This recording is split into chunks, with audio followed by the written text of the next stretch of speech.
بسم الله الرحمن الرحيم. إن الحمد لله نحمده ونستعينه ونستغفره ونؤمن به ونتوكل عليه ونعوذ بالله من شرور أنفسنا ومن سيئات أعمالنا من يهده الله فلا مضل له ومن يضلل فلا هادي له وأشهد أن لا إله إلا الله وحده لا شريك له وأشهد أن محمدًا عبده ورسوله أما بعد فإن خير الحديث كتاب الله وخير الهدي هدي محمد صلى الله عليه وسلم وشر الأمور محدثاتها وكل محدثة بدعة وكل بدعة ضلالة وفي رواية وكل ضلالة في النار. فأعوذ بالله من الشيطان الرجيم. بسم الله الرحمن الرحيم. يا أيها الذين آمنوا اتقوا الله وكونوا مع الصادقين. اللهم أرنا الحق حقا وارزقنا اتباعه وأرنا الباطل باطلا وارزقنا اجتنابه. اللهم علمنا ما ينفعنا وانفعنا بما علمتنا وارزقنا علما. رب اشرح لي صدري ويسر لي أمري واحلل عقدة من لساني يفقه قولي. معزز و محترم برادر مکرم مہمان خصوصی جناب ارشاد اللہ بیگ صاحب اور اسٹیج پر موجود علماء کرام اور برادران اسلام، واجب الاحترام بزرگوں، دوستوں اور عزیزوں، لائق احترام مائیں اور بہنیں، اللہ تبارک و تعالیٰ کا یہ بے انتہا فضل و احسان ہے کہ اس نے ہمیں دین کی توفیق عطا فرمائی اور اسی دینی سلسلے کی ایک کڑی آج یہ رائے پیٹا کے ایریے کے لحاظ سے ایک برانچ اوپن ہو رہی ہے، جس کا ہم نے نام منتخب کیا ہے معہد الامام ابن تیمیہ۔ معہد کا معنی ہے انسٹیٹیوٹ، اور انسٹیٹیوٹ میں عموماً تعلیمی دروس کی شکل میں ہوتے ہیں۔ انشاءاللہ ہم نام کے مطابق کام کرنے کی کوشش کریں گے، اگر آپ تمام لوگوں کا اسی طرح تعاون رہا تو اللہ تبارک و تعالیٰ نے ایک موقع ہمیں یہاں کے ماحول میں دین کا کام کرنے کا عطا کیا ہے۔ یہ صرف اس کا احسان ہے، ہماری اپنی کوئی کارکردگی اس میں نام کی بھی نہیں ہے، ہم تو صرف اللہ تبارک و تعالیٰ کے لیے ہے۔ الحمدللہ رب العالمین، الحمدللہ الذی انزل علی عبدہ الکتاب ولم یجعل لہ عوجا، الحمدللہ فاطر السماوات والارض جاعل الملائکۃ رسلا اولی اجنحۃ مثنی وثلاث ورباع، الحمدللہ الذی خلق السماوات والارض وجعل الظلمات والنور۔ اللہ تبارک و تعالی نے کئی سورتوں کی ابتدائی آیات الحمد سے شروع کیا ہے۔ سورہ فاتحہ الحمد سے ہے، سورہ انعام الحمد سے ہے، اسی طرح میں نے سورہ فاطر کی آیت پڑھی وہ بھی الحمد سے ہے، اسی طرح سبا ہے وہ بھی الحمد سے ہے، اور اسی طرح کہف ہے یہ بھی الحمد سے ہے۔ اللہ تبارک و تعالی نے کلام اللہ میں جب اس کی اہمیت کو ظاہر کیا اور بہت سے مقامات پر حمد کے ساتھ شروع کیا تو تمام تعریف اور مستحق لاحق شکر صرف اللہ رب العالمین کی ذات ہے، جس کے تعاون اور جس کی مدد سے اللہ تبارک و تعالیٰ کے اس دین میں ہمارے کا نام شامل ہو گئے ہیں کام کرنے کے سلسلے میں، ورنہ تو ہم ایسے ہیں سیاہ کار و گنہگار کہ اللہ تبارک و تعالیٰ کے دین کے سلسلے میں ہمارا کام کرنا یا کچھ ہونا یہ تو بعید بہت دور کی بات ہے، ہم تو سیاہ کار بندے ہیں۔ یہ اللہ کی رحمت ہوتی ہے کہ بندوں کو اللہ تبارک و تعالیٰ دین اسلام کی طرف رغبت دیتا ہے، کام کی توفیق ڈال دیتا ہے۔ یہ دراصل اسلام پر کوئی ہمارا اپنا اور ہم نے اسلام کے لیے کوئی مدد کی یہ نہیں ہے، بلکہ اسلام کی بہت بڑی مدد ہم نے قبول کر کے اور ہم پر اسلام نے کی ہے، ہم نے اسلام کے لیے کچھ نہیں دیا ہے۔ یہ چیز ہمیشہ ذہن میں رہنی چاہیے۔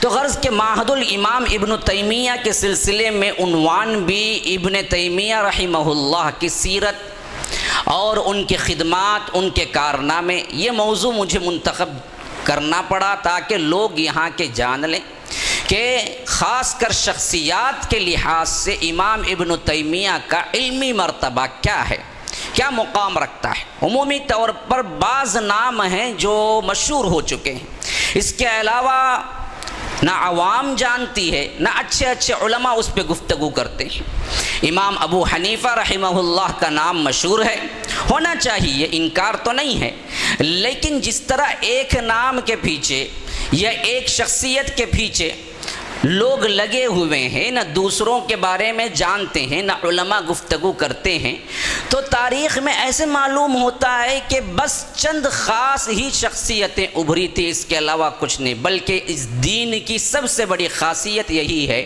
کہ ہر 100 سال کے اندر کئی بڑے بڑے علماء ابھرے اس کائنات میں، اور اللہ تبارک و تعالی نے ان سے کام لیا۔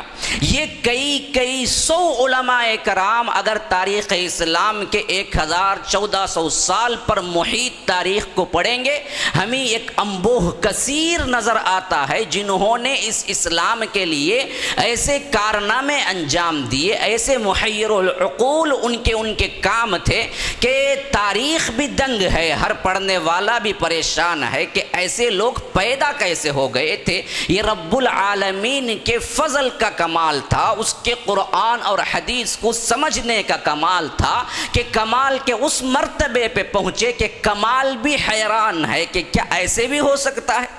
کمال خود بھی حیران ہے کہ ایسے لوگ بھی پیدا ہو سکتے ہیں کہ اللہ تبارک و تعالی نے ہر صدی کے آخری میں یا ہر صدی کے شروعات میں، جیسا کہ بعض احادیث بھی اشارہ کرتے ہیں کہ مجددین کو پیدا کرتا ہے، تجدید کرنے والے، دین کو نئے سرے سے اس ماحول کے مطابق، اس کے چیلنجز کے مطابق اس کو توڑ کر برابر دین اسلام کو سمجھانے والے اللہ تبارک و تعالی ہر قرن کے، ہر 100 سال کے شروع میں یا آخری میں اللہ تبارک و تعالی اس امت کو دیتا رہے گا۔ جیسا کہ بعض احادیث میں یہ بھی آئی ہے بات کہ بنی اسرائیل میں اس کام کو انبیاء کرتے تھے، اور اللہ کے رسول صلی اللہ علیہ وسلم ہمارے اس امت کے آخری نبی ہیں، اس کے بعد کوئی نبی آنے والا نہیں، تو کوئی انبیاء آنے کا چانس ہی نہیں، تو انبیاء نہ آنے کی وجہ سے علماء و انبیاء کا کام کریں گے۔ تو یہ جو چیز ہے خاص کر شیخ الاسلام امام ابن تیمیہ اور ان کی سیرت، خدمات، کارنامے، اس عنوان پر آنے سے پہلے میں لفظ شیخ الاسلام پر گفتگو کروں گا، پھر اس کے بعد آؤں گا۔ دیکھیں بھائی، آپ لوگ بڑے اطمینان سے بیٹھے ہیں، یہاں پر چائے، اسنیکس وغیرہ کا بھی انتظام کیا گیا ہے، نماز کا آخری میں انتظام کیا گیا ہے، انشاءاللہ 9:30 بجے یا کچھ آگے پیچھے 5-10 منٹ آپ کو کیا ہے یہاں پر عشاء کا اہتمام کیا جائے گا۔ پریشان ہونے کی ضرورت نہیں ہے، درمیان میں موضوع دے رہا ہوں، لینے کی کوشش کریں، اور اس موضوع کے لیے آپ ہمتن گوش بن جائیں کہ اللہ رب العزت ہمیں اور آپ کو نیک توفیق عطا فرمائے۔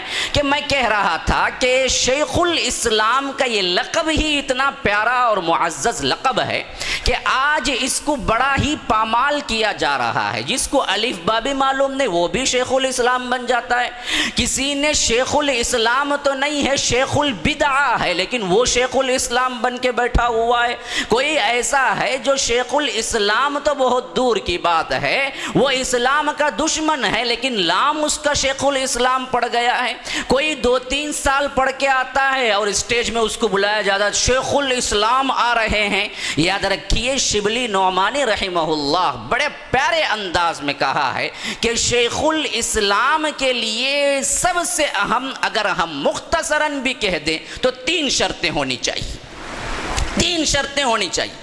یہ وہ کہہ رہے ہیں جنہوں نے سیرت النبی کو 8 جلدوں میں لکھا، اور سب سے پہلی اردو سیرت زاد المعاد کے طریقے پر اردو دنیا کے اندر آئی، جو ایک لائبریری تھے اپنے آپ میں خود۔ ان کا علمی اور ان کے فنونی طور پر جو اٹھان ہے، تاریخ داں حیران ہے، اور اس صدی کے ہیں، قریب کی صدی کے ہیں، علامہ شبلی نعمانی، اور ان کی سیرت النبی بڑی مشہور ہے سیرت کی کتابوں میں۔ تو یہ جو ہیں وہ خود ایک بہت بڑی علمی شخصیت ہیں، لیکن وہ کہتے ہیں کہ شیخ الاسلام اسلام کے لیے کم از کم 3 تو شروط ہم مختص کر سکتے ہیں۔ یہ کہ وہ دراصل علوم اسلامیہ متعلقہ جتنے ہیں اس پر عبور رکھتا ہو، اس پر کامل دسترس رکھتا ہو، خواہ وہ ایمانیات کا مسئلہ ہو، معاملات کا مسئلہ ہو، اسی طرح کیا ہے فقہ کا مسئلہ ہو، اسی طرح کیا ہے سیاسیات کا مسئلہ ہو، اسی طرح کیا ہے دوسرے علوم ہو۔ منطق اس زمانے میں بہت عروج پہ تھی، جس طرح آج کیا ہے سائنس عروج پہ ہو، اس کا مسئلہ ہو، جس کا بھی مسئلہ ہو، متعلقہ جتنے علوم اس دور میں ہوتے ہیں ان تمام علوم پر وہ کافی حد تک اپنے آپ میں علوم کی مہارت رکھتا ہو، نمبر 1۔ نمبر 2، وہ کوئی ایسا کارنامہ کیا ہو جس کے کارنامے کی دین کسی دوسرے کی نہ ہو، یعنی کوئی دوسرا کرتے ہوئے دیکھ کر نہ کیا ہو، اس کی اپنی سوچ سے اس نے کوئی ایک ایسا کارنامہ انجام دیا ہو جس کے لحاظ سے سوسائٹی کے اندر ایک بہت بڑی تبدیلی آ جائے۔ تیسرے نمبر پہ جس کارنامے پر اس نے عملی طور پر اور علمی طور پر کوشش کر کے سمجھائی ہو، اس کارنامے کو اسٹیبلش کرنے کے لیے، اس چیز کو بٹھانے کے لیے، اس چیز پر عمل درآمد کرنے کے لیے خود بھی تلوار اٹھائی ہو اور جہاد میں اپنے آپ کو مصروف رکھا ہو۔ یہ کہنے کے بعد اب دیکھیں بہت بڑی بات کہنے جا رہا ہوں، کوئی غلط نہ سمجھ لیں، غلط انداز نہ لیں، بات کو صحیح نہج پہ سمجھنے کی کوشش کریں۔ ہمیشہ کیا ہے بات کے 2 پہلو ہوتے ہیں، کوائن کے 2 سکے ہوتے ہیں، تو اس میں جو اچھا پہلو ہوتا ہے وہ اٹھانے کی کوشش کرنی چاہیے، برا پہلو لینے کی کوشش نہیں کرنی چاہیے، یہ شیطانوں اور فتنے بازوں کا کام ہوتا ہے۔ یہ کہنے والے جو علامہ شبلی نعمانی کیا کہہ رہے ہیں دیکھیے، وہ کہتے ہیں اگر آخری ایک شرط کو نکال دیا جائے، یعنی جہاد بالسیف، تلوار سے جہاد بھی کیا ہو مقصد اسلام کے لیے، تو ہمیں امام ابو حنیفہ، امام شافعی، امام احمد بن حنبل اور اس طرح کے امام بخاری، بڑے بڑے امام شیخ الاسلام نظر آتے ہیں۔ لیکن تیسری شرط بھی اگر مقرر کر دی جائے تو سوائے پوری تاریخ میں ابن تیمیہ کے علاوہ کوئی اور نظر نہیں آتا،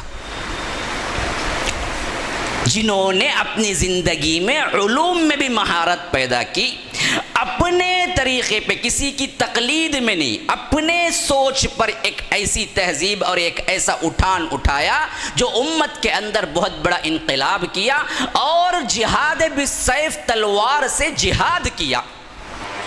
اگر جہاد بالسیف کو نکال دیں گے تو ابو حنیفہ اس دائرے میں آئیں گے، امام مالک اس دائرے میں آئیں گے، احمد بن حنبل اس دائرے میں آئیں گے، اسی طرح کیا ہے محمد بن اسماعیل بخاری آئیں گے، مسلم قشیری آئیں گے۔ لیکن تیسری شرط بھی ہم عائد کر دیں تو پوری تاریخ اسلام میں ابن تیمیہ کے علاوہ کوئی اور نہیں ہو سکتا۔ اب اس سے اندازہ لگائیں کہ ابن تیمیہ کی شخصیت کیا ہو۔ اب بعض لوگ سوچ رہے ہوں گے چہنے والا ضرور اہل حدیث ہوگا جی، تبھی کیا کیا امام ابو حنیفہ کو گرایا ہے اور ابن تیمیہ کو اٹھایا ہے، سوچ رہے ہوں گے بہت سے لوگ۔ بات ایسی نہیں ہے۔ علامہ شبلی نعمانی حنفی ہے، یاد رکھ لیجیے، وہ کوئی اہل الحدیث نہیں ہے مسلکن۔ انہوں نے یہ بات جب کہی ہے تو یہ بھی یاد رکھ لیجئے، جب گواہی وہ لوگ دیں جو غیر متعلقہ ہوں، اس کی فیلڈ کے نہ ہوں، تو وہ معتبر گواہی۔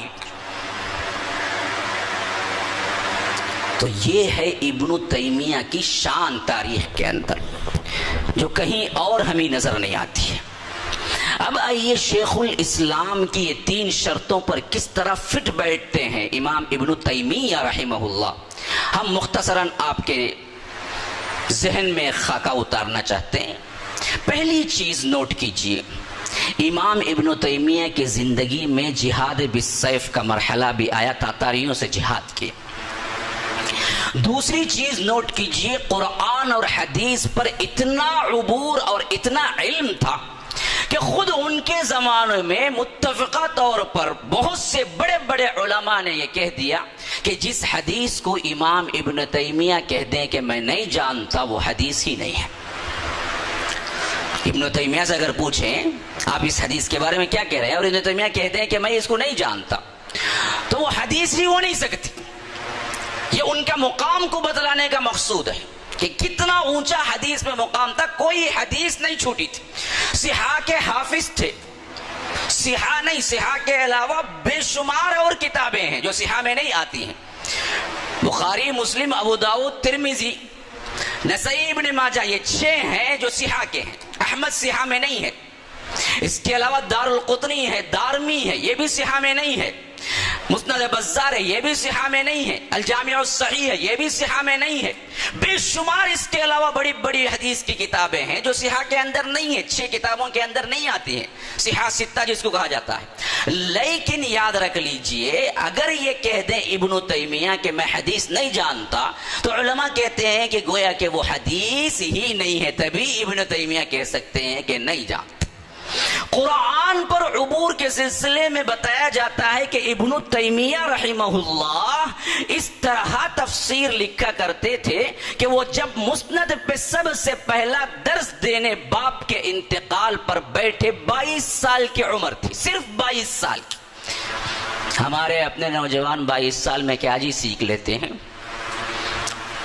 اسلام کا الف با بھی نہیں آتا ہے. ہاں 10-15 گانے سیکھیں گے، پکچر کے نام یاد ہوں گے، کون سے اس میں کون سی ہیروئن کیسا ڈانس کی تھی، یہ سب یاد ہوگا. لیکن اسلامی لحاظ سے کیا یاد رکھتے ہیں 22 سالہ نوجوان آج کے؟ ذرا ٹھنڈے دل سے غور کر کے دیکھیں کون سے پارے، کتنے پارے حفظ کر لیتے ہیں. نوجوان تو آج مکمل طور پر یہ موبائل، واٹس ایپ وغیرہ آنے کے بعد مکمل بگڑ چکے ہیں. 22 سالہ نوجوان مسند درس پہ بیٹھا ہے باپ کے انتقال کے بعد، وہی مسند پر جہاں باپ خطاب کیا کرتے تھے. وہ خود بھی ایک بہت بڑے عالم تھے. تو 22 سال کی عمر میں شہر کے قاضی القضات بھی آئے ہیں، عمرا بھی آئے ہیں، بڑے بڑے علماء بھی مجلس میں بیٹھے ہوئے ہیں. تقریباً 1-2 گھنٹے کے اوپر انہوں نے تقریر کی تھی. کہتے ہیں کہ صرف بسم اللہ الرحمن الرحیم پہ تقریر کی تھی. صرف ایک آیت بسم اللہ الرحمن الرحیم پہ اتنے نکات بیان کیے کہ حتیٰ کہ علماء دنگ رہ گئے کہ اس ایک بسم اللہ الرحمن الرحیم کی تفسیر میں اتنے نکات تھے. ہمیں تو کبھی دماغ بھی نہیں گیا وہاں پر. قرآن کی شغف کا یہ عالم تھا، حدیث کی شغف کا یہ عالم تھا. حتیٰ کہ ان کے مخالف کمال الدین، انہوں نے ہمیشہ ان کے ساتھ مناظرہ کیا ہے اور بادشاہوں کے کان بھرے ہیں.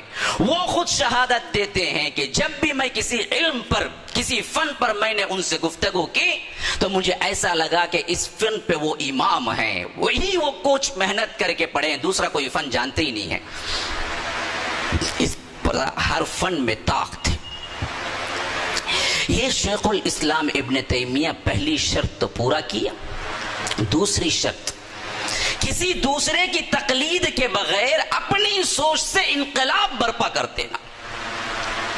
یہ بھی بدرجہ اتم 100% ان کے اندر موجود تھی کہ اس دور کے لحاظ سے سب سے اہم چیز جو تھی وہ تھا آج کا ہندوستان کا ماحول. آپ ذہن میں رکھ لیجیے، یہی شرک و بت پرستی، یہی مسلمانوں میں قبر پرستی اور جو کچھ درگاہ پرستی ہے اس وقت بھی رواج پا چکی تھی. صوفیہ کا غلبہ تھا. جاہل لوگ اتنے تھے کہ لوگ اللہ اور مخلوق کو بھی ڈیفرنٹ کرنا شرک سمجھتے تھے. مخلوقات میں بہت سے لوگ پیدا ہو گئے تھے انسان ہونے کے باوجود بھی انا الحق کہنے والے. ابن عربی وہ شخصیت ہے جس نے کہا تھا کہ میں ہی خدا ہوں، انا الحق. یہ کچھ بگاڑ عقائد میں آ چکا تھا اور بزدل ایسے تھے کہ تاتاریوں سے جنگ کرنے کے بجائے اس وقت کے لحاظ سے تاتاری کو اللہ کا عذاب سمجھ کے بھاگتے تھے. اتنا کمزور اعتقاد ہو چکا تھا. ایسے ماحول میں ابن تیمیہ رحمہ اللہ نے آنکھیں کھولی ہیں اور انہوں نے امت کو ایسا جاندار بنایا اور اس طرح عقائد کو سنوارا کہ انہی کی کتاب الایمان ہے، انہی کی عقیدہ واسطیہ ہے جو آج تک مدارس میں درس کی حیثیت سے عقیدے میں شامل ہے. انہی کی حموی ہے، حمویہ. صرف چند سوالات لکھ کے بھیجے تھے عقیدے میں، تو انہوں نے کتاب لکھی عقیدہ الحمویہ الکبریٰ. یہ حمویہ ایک گاؤں کا نام تھا، وہاں سے سوالات آئے تھے، انہوں نے کتاب لکھ دی. چند سوالات ایسی کتاب لکھی کہ آج تک وہی کتاب کئی بڑے بڑے مدارس میں نصاب میں شامل ہے عقائد کے سلسلے میں. عقائد میں نہیں، حدیث میں جائیے، تفسیر میں جائیے، فقہ میں جائیے. فتاوی امام ابن تیمیہ 32 جلدوں میں موجود ہے، اور وہ فتاوے ایسے جاندار ہیں. آج بھی اگر کسی مسئلے میں آپ کو فتویٰ چاہیے تو وہ فتاوے کافی ہیں. تقریباً زمانہ اتنا گزر چکا ہے، 800 سال کا زمانہ گزر چکا ہے، لیکن آج بھی جاندار ویسے ہی لگتے ہیں. انہی مسائل پہ گفتگو کی ہے جو آج ہمارے لیے ضرورت مند ہے. تو اس طرح انہوں نے ہر فیلڈ میں انقلاب برپا کیا. اس سے پہلے نہ کوئی نظر آتا ہے، نہ اس کے بعد کوئی نظر آتا ہے.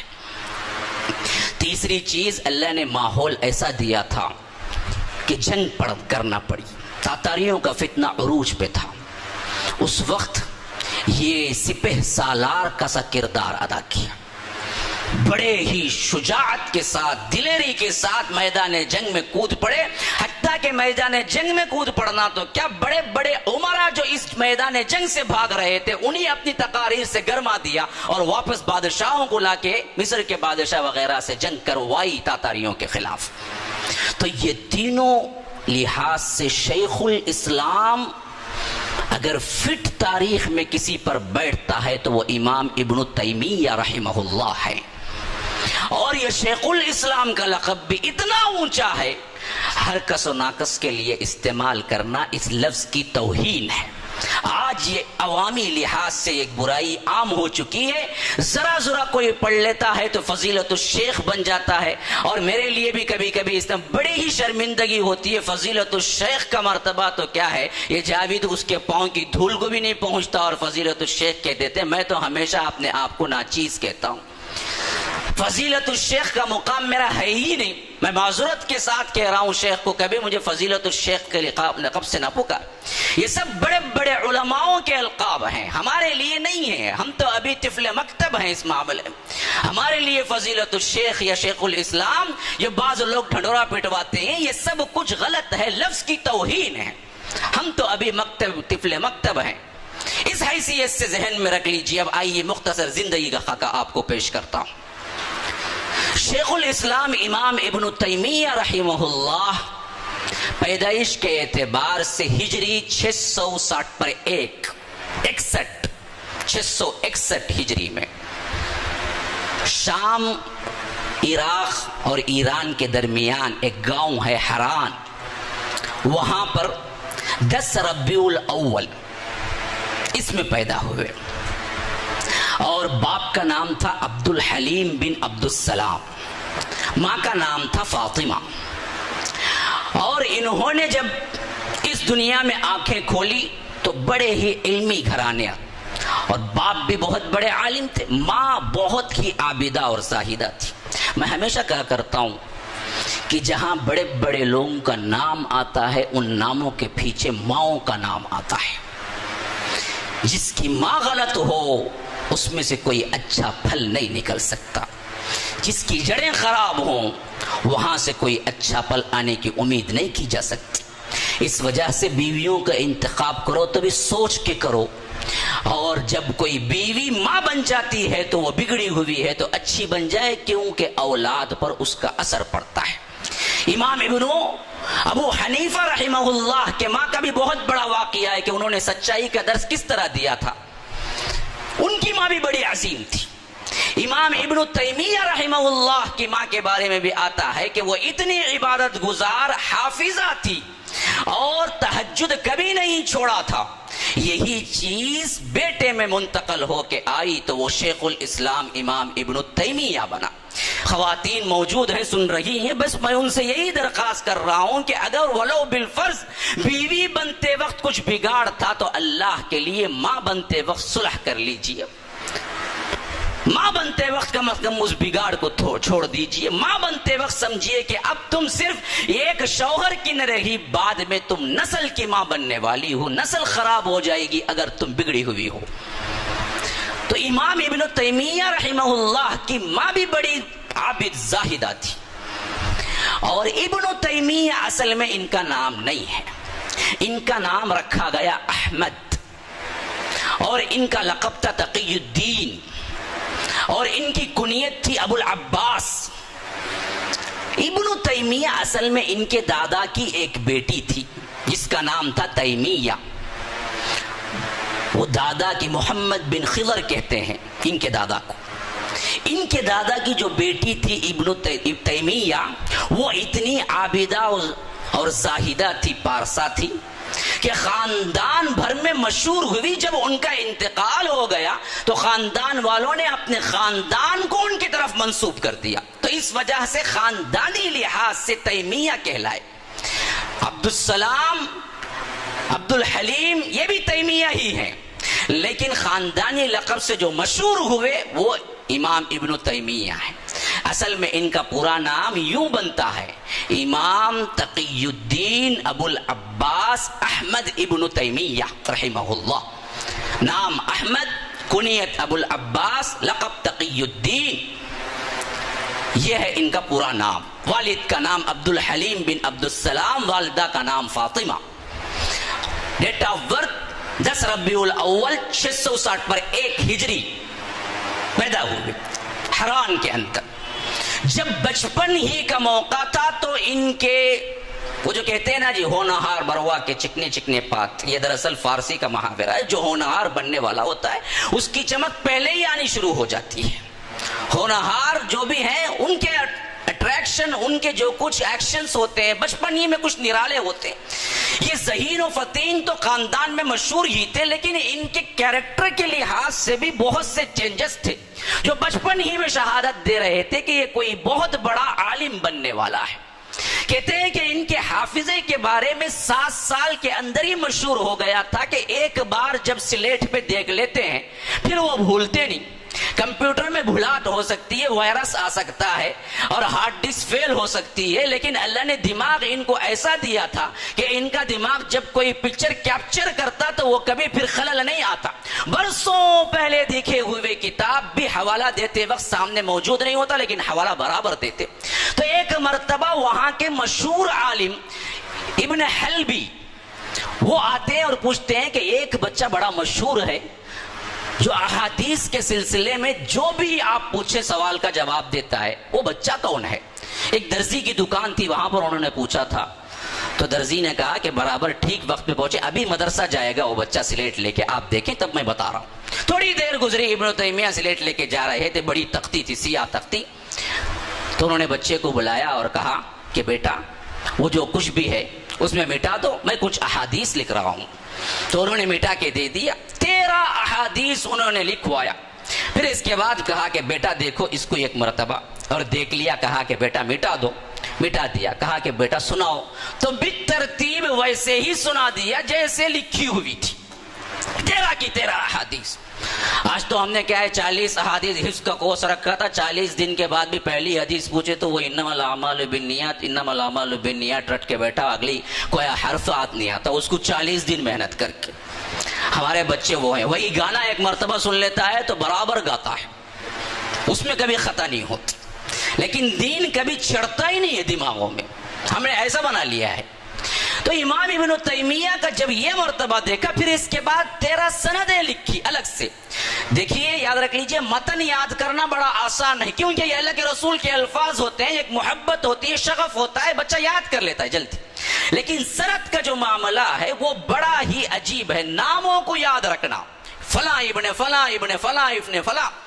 آپ اپنے خاندان کے 10 نام یاد نہیں رکھ سکتے۔ آج تو باپ اور ماں باپ کی اتنی قدر ہے ماشاءاللہ کہ بچے کو باپ کا نام پوچھیں تو بھی سوچ کے بتلاتا ہے، پھر اس کے بعد دادا کا نام پوچھے تو معلوم نہیں بتاتا۔ پرانے زمانے میں کم از کم پردادا تک جاتا تھا، میرے باپ کا نام یہ، دادا کا نام یہ، ان کے باپ کا نام یہ، اتنا تو بولتے تھے۔ اب تو زمانہ کیا ہے، باپ کا نام بھی سوچ کے بولتا انہیں کیا بولوں بول کے، اس کے بعد دادا تو معلوم نہیں بول دیتا وہ۔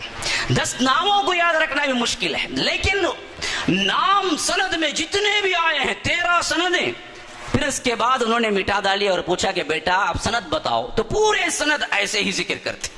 تو اس وقت ان کی زبان سے نکلا کہ اگر یہ بچہ زندہ رہا تو دنیا کے اندر بہت بڑا عالم اور رتبہ پائے گا، اور واقعتاً وہ بچہ زندہ رہا اور بہت بڑا رتبہ پایا۔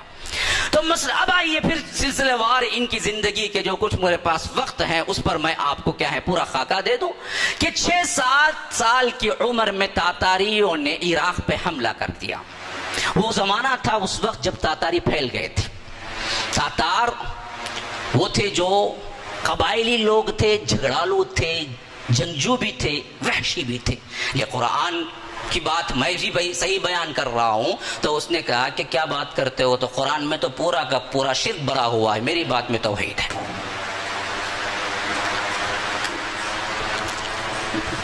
عقائد کا بگاڑ یہاں پہنچا ہوا تھا. تو اس وقت سب سے بہترین عقیدے پر کام کرنے والی شخصیت شیخ الاسلام امام ابن تیمیہ تھے، جو عقیدہ الواسطیہ لکھا اس وقت. صفات کے سلسلے میں کیا عقیدہ اختیار کرنا چاہیے. اس وجہ سے مخالفین نے مصر کے سلطان کے کان بھرے اور سلطان نے طلب کیا ابن تیمیہ کو. آؤ. ابن تیمیہ نے پوچھا میرے اوپر کوئی الزام قرآن و سنت کے مخالف میں ثابت ہو جائے تو میں جیل جانے کو تیار ہوں، مناظرہ کرو میرے ساتھ. تو ابن الجمعہ یہ قاضی القضات تھے اس وقت کے، ان کو بلایا گیا. وہ جج بنے اور مناظر پارٹی صوفیہ کی اس طرف سے آئی. ابن تیمیہ اکیلے آ کے کھڑے ہوئے، سوال جواب کا سلسلہ ہوا. ابن تیمیہ نے ہر بات کو قرآن و سنت سے ایسے ثابت کیا کہ باوجود مخالف ہونے کے ابن جمعہ نے کہا کہ میں کوئی فیصلہ نہیں کر سکتا ابن تیمیہ کے خلاف، کہ انہیں قرآن اور حدیث کے بغیر کوئی بات ابن تیمیہ نے نہیں کی، رہا کر دیا گیا. اب ابن تیمیہ مصر میں آئے تو کہا کہ اچھا تم لوگ میری مخالفت میں مصر میں آگ بھرتے ہو، دیکھو میں مصر ہی میں ٹھہر کے یہاں پر کام کروں گا. اور انہوں نے کام شروع کر دیا توحید پر. سب سے پہلا یہ کام کیا کہ دریائے دجلہ کے قریب ایک چٹان تھی جہاں پر لوگ مزار کی حیثیت سے ہفتہ وار جا کے مرادیں مانگا کرتے تھے. انہوں نے کچھ مزدوروں کو ساتھ لیا، رات گئے، چٹان کو نیست و نابود کر کے نام و نشان مٹا کے آ گئے. صبح لوگ پریشان ہو کے آئے کہ آپ نے کیا کیا؟ کہا کہ یہ عقیدہ مسلمانوں کو دیا ہی نہیں گیا تھا، تم نے چٹانوں اور مزاروں کی عبادتیں شروع کر لی. اسی کو مٹانے کے لیے تو محمد الرسول اللہ صلی اللہ علیہ وسلم آئے تھے. اور اس کے بعد مجمع میں ایسا بلیغ خطبہ دیا کہ بڑے سے بڑا وہ مزار پرست، درگاہ پرست بھی آنکھیں جھکا لی.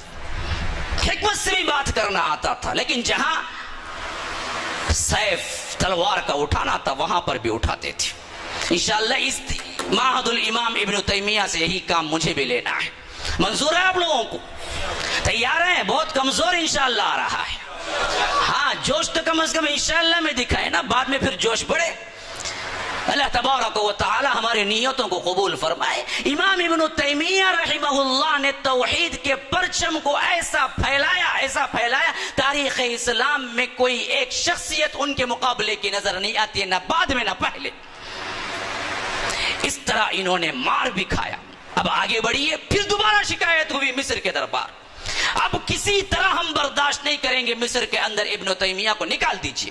سلطان نے پھر بلایا، کہا اب میں تمہیں 3 شرطیں دے رہا ہوں. عوام بہت زیادہ مخالف ہو چکی آپ کی. پوچھا کیا ہے؟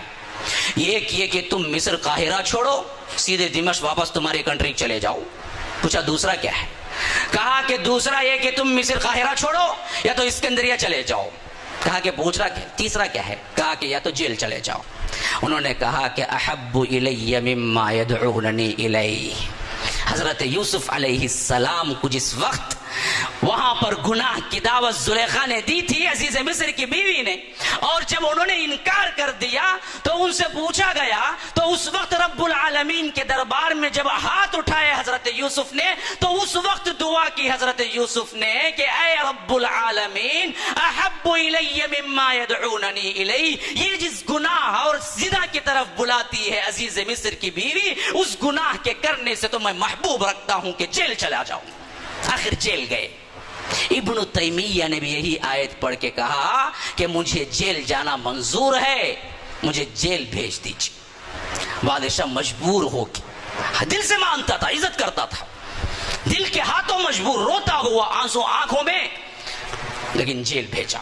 پوری عزت و اکرام کے ساتھ بھیجا. غلام بھی دیا، دوات بھی دیا، قلم بھی دیا کہ تم لکھو اندر، صرف پھرنا نہیں ہے. ابن تیمیہ پھر وہاں پر بھی دین کا کام شروع کرتے. وہاں پر ہی انہوں نے وہ کتابیں لکھی جو صوفیہ وغیرہ کے سلسلے میں ان کے تاروبوت کو کھول کے رکھ دینے والی تھی، تار تار کر دیا تھا ان کے تمام عقائد کو، اور کتاب و سنت کے عقیدے کو اس طرح جاگوزی کیا کہ آج تک انہی کی کتابیں درس کے اندر موجود ہیں۔ علماء اسلام میں بڑے بڑے جتنے بعد کے شیخ الاسلام ہیں وہ امام ابن تیمیہ کی کتابوں کی دین ہے، خواہ وہ بن باز ہوں، خواہ وہ عثیمین ہوں، خواہ وہ دوسرے کوئی اور شیخ الاسلام ہوں، امام ابن تیمیہ کی کتابوں کے بغیر کوئی شیخ الاسلام نہیں بن سکتا، خاص کر ان کی اقتضاء الصراط المستقیم۔ یہ کتاب ولی بنانے والی ہے، امام بنانے والی ہے، اسی کو پڑھ کے بن باز نے بن باز بنا رحمہ اللہ۔ آپ پڑھیں گے، علمی دنیا میں آئیں گے تو آپ کو پتہ چلے گا وہ کتاب کی عظمت کیا ہے۔ تو ابن تیمیہ رحمہ اللہ پھر جیل میں بھی 18 ماہ تک پڑے رہے، یہاں تک کہ ایک عربی بدو نے بادشاہ کے دربار میں جا کے ایسی تقریر کی کہ اس کے دل کو گرما دیا، تو اس نے کہا کہ خیر میں رہا کرتا ہوں لیکن تیری ذمہ داری ہے کہ تو لے کے کہیں نکل جا، تو وہ ان کو لے کے اسکندریہ نکل گیا۔ وہاں پر پہنچے تو انہوں نے کہا کہ مجھے اسکندریہ میں کام کرنا نہیں ہے، مجھے دمشق ہی بھیج دیجئے۔ دمشق کو واپس پہنچ گئے، اور وہاں پر جب پہنچے تو دیکھا کہ ایک عیسائی نے محمد الرسول اللہ صلی اللہ علیہ وسلم پر کچھ نازیبہ الفاظ کہے اور دین اسلام کو نیچا کر کے مذہب مسیحیت کو زیادہ بلند کر کے پیش کیا ہے، اس کا نام عناف تھا۔ تو ان کی رگ حمیت بھڑک اٹھی، اسلام کے لیے یہ ننگی تلوار تھے، عمر کا جذبہ تھا، ابو بکر کا حلم و بردباری تھی شیخ الاسلام ابن تیمیہ کے اندر۔ انہوں نے سیدھے پہنچے دمشق کے حاکم کے پاس اور کہا کہ تو کیسا دیندار ہے، تو کیسا مسلمان ہے، محمد الرسول اللہ پہ تیری حکومت پہ حرف گیری ہوتی ہے اور تو اس کو قتل کی سزا نہیں دیتا۔ تو اس نے عذر پیش کیا کہ وہ تو مسلمان ہو گیا ہے۔ تو ابن تیمیہ نے واپس آئے اور کتاب لکھی الصارم المسلول الی شاتم الرسول۔ اگر مسلم بھی محمد الرسول اللہ صلی اللہ علیہ وسلم پر کوئی گالی دے گا تو اس کا اسلام بھی قبول نہیں کیا جائے گا، اس کو قتل کیا جائے گا۔ یہ کتاب ہے وہ کتاب جو آج تک موجود ہے۔ یہ فتویٰ انہوں نے بڑا ہی تفصیل کے ساتھ لکھا، اگر اللہ کو گالی دے گا وہ چھوڑا جا سکتا ہے، المحمد الرسول اللہ صلی اللہ علیہ وسلم کو گالی دے گا تو اس کا اسلام بھی قبول نہیں کیا جائے گا۔ یہ انہوں نے کتاب لکھی، پھر آگے بات الصارم المسلول الی شاتم الرسول کے نام سے۔ پھر اس کے بعد وہی بدعت، رسومات، شرک، اس کو توڑنے کے لیے معاشرے میں کام کرنے لگے۔ وہی صوفیہ کا گروہ پھر پیچھے پڑ گیا۔ سب سے بڑا کام جو کیا ہے ابن تیمیہ رحمہ اللہ نے، شیعت کا رد اور صوفیت کا رد، اس میں اپنا پورا زمانہ کھپایا ہے، اور ایسی ایسی کتابیں ہمارے لیے چھوڑ گئے کہ ہر گمراہی کی گھٹا ٹوپ اندھیریوں کے اندر بھی یہ مشعل چراغ کا کام دے رہی ہیں۔ آج بھی اہل سنت کے عقیدے کو واضح کیا، صفات کے بارے میں واضح کیا کہ دیکھو اللہ کے صفات کو ہمیشہ سمجھنے میں ٹھوکر کھائے بڑے بڑے علماء نے۔ میں عوام کی نہیں بات کر رہا ہوں، علماء کی بات کر رہا ہوں، اللہ کے صفات کو سمجھنے میں ٹھوکر کھائے۔ بہت سو نے لکھ دیا اللہ کے ہاتھ سے مراد قوت ہے۔ امام جلال الدین سیوطی کی جلالین پڑھ کے دیکھ لیجئے، 9 علوم میں بحر زخار ہیں امام جلال الدین سیوطی، 9 علوم میں، 9 علوم میں دنیا ان کو امام مانتی ہے جلال الدین سیوطی کو، لیکن وہ بھی صفات میں تعویل کرنے والے تھے۔ وہ بھی کہتے تھے کہ ہاتھ کا مطلب قوت ہے، بادشاہ کے ہاتھ لمبے ہیں ہم کہتے ہیں، مطلب کیا ہے؟ بادشاہ کے ہاتھ صحیح میں لمبے ہیں؟ نہیں، بادشاہ کی حکومت بہت لمبی ہے، یہ مطلب ہے۔ ایسا ہی کہتے ہیں کہ اللہ کا ہاتھ ہے تو ہم کو سمجھنا ہے اللہ کا ہاتھ نہیں ہے، اللہ قوت کے لیے ہاتھ استعمال کرتا ہے۔ ابن تیمیہ سب سے پہلی شخصیت ہے وضاحت کے ساتھ، انہوں نے کہا کہ نہیں، ہاتھ کو ہاتھ ہی کہیں گے، اللہ کو ہاتھ ہے۔ ہاں یہ اور بات ہے کہ کیفیت کی نفی ہے، کیسا ہاتھ ہے یہ پتہ نہیں ہے، لیکن اگر کوئی تعویل کرے گا تو وہ اہل سنت والجماعہ سے ہٹا ہوا مذہب ہے۔ انہوں نے اصول بتلائے، کیسے مانو؟ ایسے مانو صفات کے بارے میں، الایمان بما وصف اللہ به نفسه او بما وصفه به رسوله من غیر تکییف ولا تشبیہ ولا تعطیل ولا تمثیل. اللہ کے اسماء و صفات میں اللہ تعالیٰ نے جو کہا ہے یا اللہ کے رسول نے جو بتا دیا بس ختم. اپنی عقل نہیں لڑاؤ گے، نہ اس کی کیفیت بیان کرو گے، نہ اس کی مثال دو گے، نہ اس سے تشبیہ دو گے، نہ اس کو بیکار بولو گے. یہ نہیں کہو گے کہ اللہ کا ہاتھ نہیں تھا جی اللہ صرف سمجھانے کے لیے بول دیا، نہیں بولو گے. اللہ کا ہاتھ ہے. بعض لوگ اللہ کا ہاتھ مان کے 5-4 انگلیاں یا گگوٹا ہے، یہ وہ کیا ہے کہنی ہے، یہ بھی نہیں بولیں گے. تشبیہ نہیں دیں گے، مثال نہیں دیں گے، کیفیت نہیں بولیں گے، لیکن غلط بھی نہیں قرار دیں گے. بس اللہ بہتر جانتا ہے اللہ کا ہاتھ ہے. اللہ آئے گا وجاء ربک والملک صفا صفا. اللہ پیدل آئے گا، گھوڑے پہ آئے گا، بھاگ کے آئے گا، پتہ نہیں کیسے آئے گا، لیکن آنا ہے 100% آئے گا. وہ جا کا لفظ اللہ کی صفت کے ساتھ جڑ گیا، لیکن کیسے آئے گا نہیں پتا. اسی وجہ سے امام مالک رحمہ اللہ سلف کے ائمہ میں پہلے امام ہیں. ان سے جب پوچھا گیا الرحمن علی العرش استوى، اللہ رحمان عرش پر ہے، تو انہوں نے پوچھا ایک سائل نے کیف استوى، استوى کیا مانا، کیسے پڑا ہوا ہے، لیٹا ہوا ہے، بیٹھا ہوا ہے. امام مالک کو اتنا غصہ آیا تھا کہ بدعتی کو پہلے باہر نکالو مسجد سے، مسجد نبوی سے باہر نکالو. جب باہر نکال دیا گیا تو بیٹھے ہوئے لوگوں کو کہا، اس کا جواب یہ ہے الاستوا معلوم. استوا ہمیں ڈکشنری میننگ میں ہمیں معلوم ہے استوا کا کیا مطلب ہے. والکیف مجہول، کیفیت ہمیں پتہ نہیں ہے، مجہول ہے. والایمان به واجب، اس پر ایمان لانا واجب ہے کہ اللہ عرش پر ہے. والسؤال عنہ بدعت، اور سوال کرنا بدعت ہے کہ کیونکہ صحابہ نے کبھی اللہ کے رسول سے سوال نہیں کیا. اسی وجہ سے میں نے بدعتی کو پہلے باہر بھیجا، پھر اس کے بعد تمہارے ذہن میں اٹھنے والے سوالوں کا جواب دی. یہ عقیدے کو، سلف کے عقیدے کو منہجی لحاظ سے پختہ کرنے والی پوری تاریخ اسلام میں ایک ہی شخصیت ہے، شیخ الاسلام امام ابن تیمیہ رحمہ اللہ. اس کے لیے انہوں نے پورا وقتاً مندھن لگا دیا، تو مخالفین بھی اپنے ایڑی چوٹی کا زور لگایا کہ انہیں قتل کر دے. سازشیں کی گئی. آخر کار اللہ تبارک و تعالی نے انہیں بڑے پیارے شاگرد دیے، اتنے عظیم شاگرد دیے. جس طرح آپ پھل سے درخت کو پہچان سکتے ہیں، اسی طرح صرف ان کے شاگردوں سے استاد کے مرتبے کو پہچان سکتے ہیں. ایک ان کے شاگرد ہیں امام ابن القیم، کہ وہ شاگرد ہیں جن کو علماء نے مانا ہے کہ ان کی طرح ذہین و فتین دنیا کے اندر کوئی اور پیدا نہیں ہوا. سیرت پہ سب سے مبسوط ترین کتاب بڑی صرف ابن القیم رحمہ اللہ کی ہے. جتنی سیرتیں بعد میں لکھی گئی سب اس کی کاپی ہیں، انہی سے لیا ہے. زاد المعاد 5 جلدوں کے اندر. اور ایک دوسرے ان کے شاگرد ہیں امام ابن کثیر رحمہ اللہ. تفسیر ابن کثیر جانتے ہیں نا، سب سے سلف کے اعتبار سے معتبر ترین تفسیر لکھنے والی شخصیت امام ابن کثیر رحمہ اللہ امام ابن تیمیہ کے شاگرد ہیں.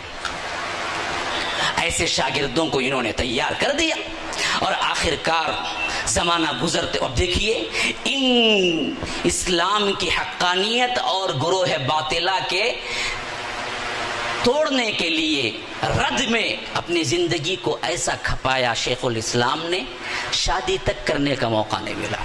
60 پر 60 سال کی عمر ہے ان کی وفات کے وقت. یہ پورے 660 پر 1 کو پیدا ہوئے اور 720 پر 8 ہجری کو فوت ہوئے. 60 پر 7 سال مکمل شادی کرنے کا موقع نہیں ملا، شادی ہی نہیں کی، اور پوری زندگی انہی کے پیچھے اسلام کے لیے وقف کر دی. اور دشمنان اسلام اور خاص کر مسلمان وہ جو بدعتی گروہ تھا ان کے پیچھے پڑ گیا، اور دمشق کے حاکم کے بھی کان بھرے، یہاں تک کہ آخری عمر میں 721 ہجری میں جیل میں پہنچے، تو وہاں سے لے کر 720 پر 8 تک جیل ہی میں رہے، جیل ہی میں وفات ہوئی. لیکن جیل میں بھی معمول کیا تھا شیخ الاسلام کا، یہ کہہ کے میں بات کو ختم کرتا ہوں. شیخ الاسلام کا معمول تھا قرآن کا دورہ. پہلے اس نے دوات بھی دیا، قلم بھی دیا کہ تم لکھ سکتے ہو، تو شیخ الاسلام نے تفسیر لکھنا شروع کر دی.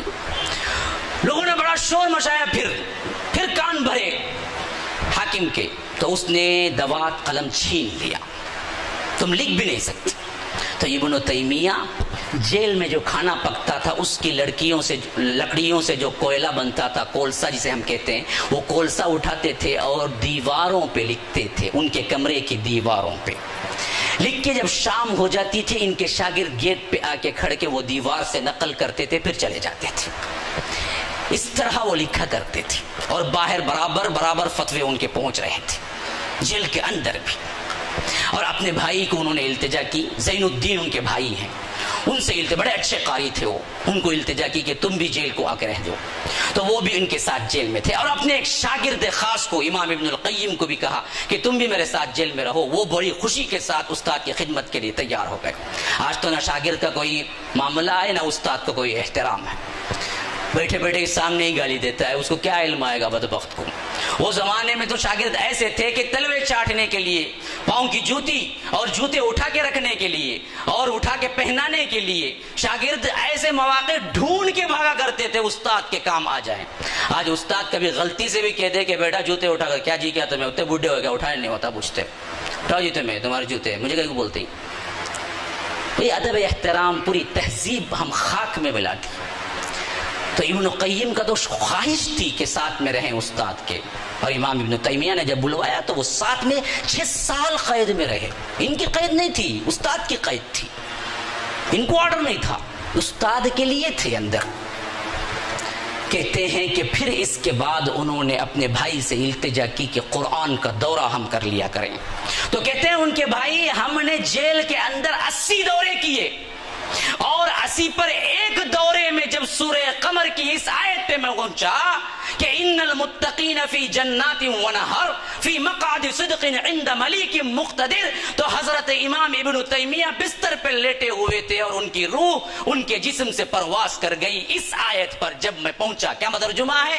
بے شک متقیوں کے لیے نہریں اور باغات ہیں، اور اللہ تبارک و تعالی کے پاس وہ مقام ہے کہ وہ اللہ تبارک و تعالی انہیں عرش کے پاس میں عند ملیک، اللہ کے پاس میں ان کو بیٹھا کر اللہ تبارک و تعالی اعزاز کریں گے.